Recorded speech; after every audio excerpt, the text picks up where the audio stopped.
Here's something that doesn't add up. We live in a world where people share their coffee, their grief, their gym selfies, and their opinions on things that happened 17 minutes ago. Sharing is so constant, so reflexive, that it barely feels like a choice anymore. It just feels like being alive online. And yet, some people just don't. Maybe that's you, or maybe you know someone like this. They scroll. They might even like things occasionally, but they never post. No updates, no stories, no captions, just a quiet, consistent absence from the feed. And the weird thing is they seem completely fine with that. Maybe even finer than fine. So what's actually going on there? Is it shyness? Is it something darker? Is it some kind of evolved wisdom the rest of us missed the memo on? Because here's the thing, it's not random. There's a whole psychology underneath that silence. And it's more interesting than you'd think. It's easy to assume that people who don't post are simply private, or maybe a bit antisocial. That the absence is a symptom of something, but that framing gets it backwards. For a lot of people, not posting isn't a gap. It's a choice. A considered, sometimes conscious, sometimes instinctive choice to opt out of a system that rewards constant visibility. And if that's you probably already know that it's not always easy to explain. People ask why you're so quiet online, as if silence requires a diagnosis. It doesn't, but it does have a psychology. And once you understand it, the choice starts to make a lot more sense, whether you made it deliberately or it just sort of happened naturally. So we're going to look at 4 psychological concepts that explain why some people genuinely don't feel the pull to post, and maybe by the end of this you'll recognize yourself in there on one side or the other. There's a concept in psychology called psychological ownership. Researcher John Pierce first formalized it in the early 90s, and the core idea is beautifully simple. We don't just own things legally or physically, we own them emotionally. We feel that certain experiences, ideas, and memories are deeply, privately ours, and here's where it gets interesting. When you share something, that sense of ownership quietly shifts. The moment a memory becomes a post, it stops being entirely yours. It belongs to interpretation now, to comments, to the algorithm, to whatever mood the internet is in that Tuesday afternoon. Think about the last time something genuinely moved you. A sunset, a conversation, a moment of unexpected peace. Now imagine posting it. For some people, that image just sits wrong. Not because they're secretive, but because some things feel too real to hand over to a caption, too specific, too theirs. If you've ever held back from posting something beautiful because it felt like sharing it would somehow make it less, that's psychological ownership in action. You're not being difficult, you're protecting something real. People who don't post often understand this instinctively, even without knowing the term for it. They're not hiding, they're guarding something, and there's a difference. Here's what's wild about the way social media actually works on your brain.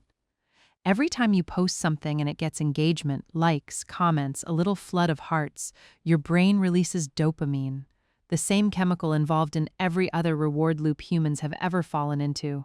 From gambling to sugar to checking your phone for the 47th time this morning. No judgment. That's just the mechanism. Over time, something subtle shifts. You stop thinking in experiences and start thinking in posts. You catch yourself mentally captioning things before they've even finished happening. You're at a concert. You're also already somewhere slightly outside the concert, framing the shot. Think of it like being in a role-playing game where every single moment is being evaluated for its post potential. It sounds exhausting because it is. People who genuinely don't feel the need to post have often, intentionally or not, stepped outside that loop.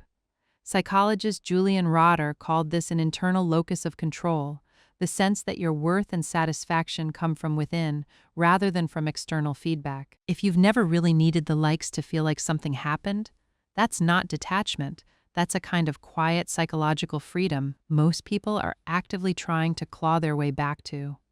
A 2022 randomized controlled trial from the University of Bath found that just 1 week off social media measurably improved well-being, reduced depression and anxiety, and freed up an average of 9 hours per week. 9 hours. That's practically a part-time job you didn't know you had. If this is landing for you so far, a subscribe keeps the Micro Wins Club growing and makes sure more of this kind of thing finds you.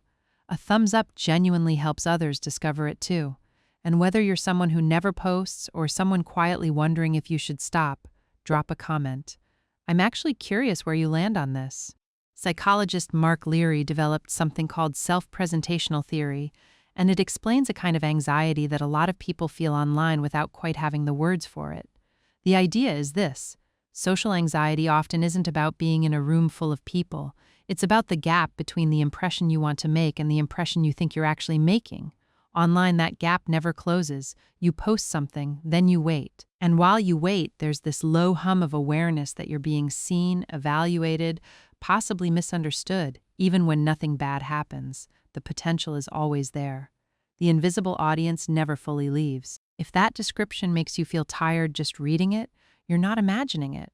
That hum is real, and for some people it's loud enough that opting out entirely becomes the only way to turn it off. For some people, the cost of visibility is simply too high, not because they're fragile, but because they're perceptive. They see how easily things get flattened, misread, stripped of context. They know that a post is a two-dimensional version of something three-dimensional, and they're not interested in being reduced. These are often, counterintuitively, the people with the most going on internally. The quietest feeds sometimes belong to the loudest inner lives. They're not absent, they're just not performing. Here's the question underneath all of this: who are you when there's no audience? For many of us, that question has gotten harder to answer, not because we don't know ourselves, but because we've spent so long curating a version of ourselves for public consumption that the two have started to blur. We've edited ourselves into something digestible, something shareable, and we've forgotten that we did it. Psychologists call this congruence, the alignment between your inner experience and your outer expression. It sounds abstract until you feel the gap yourself.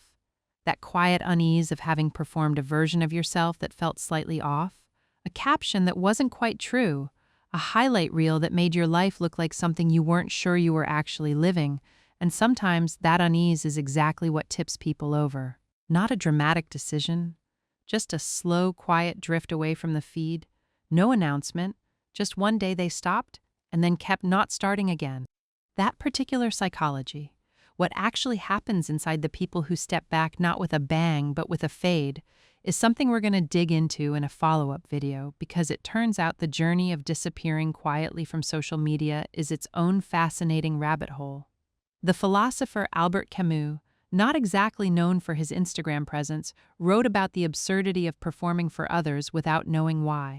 The people who don't post aren't necessarily reading Camus on a cliff somewhere, but they've often arrived through instinct or experience at a similar conclusion, that being seen by everyone is not the same as being known by anyone. And maybe that's the real flex, not the silence itself, but what the silence is protecting, a self that remains whole, unedited, and entirely their own. So the next time you notice someone who never posts, don't assume something's wrong. And if that someone is you, it makes sense, more sense than you might have been given credit for. If you've got a micro win related to this one, whether it's a week off posting, a moment you chose not to share, or just a realization that landed today, drop it in the comments. I'd genuinely love to read them. There's more on the channel if you want to keep going. See you again on the next episode of Micro Wins Club. Small steps towards real change.